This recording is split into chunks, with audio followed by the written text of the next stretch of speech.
নমস্কাৰ, মোৰ নাম শ্ৰীমতী ধনাশ্ৰী বুঢ়াগোহাঁই।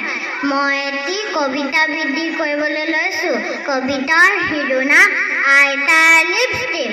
কবি শচীন্দ্ৰ কুমাৰ অধিকাৰী। আইতাৰ দুয়োত ৰঙা টিপ টিপ, লগাই সদায় চাগে তেওঁ লিপষ্টিক। পিছে বাৰু ক'ত পায়, কোনে দিয়ে কিনি, মনে মনে আনি দিয়ে ককাই কি জানি। এই ভাবি কথাষাৰ সুধিলোহে গৈ, হাঁহি হাঁহি আইতা ঢেক ঢেক কৈ। বটাটোৰ পৰা আনি তামোল এখনি খুন্দনাত সুমুৱাই দিলে চূণ সানি।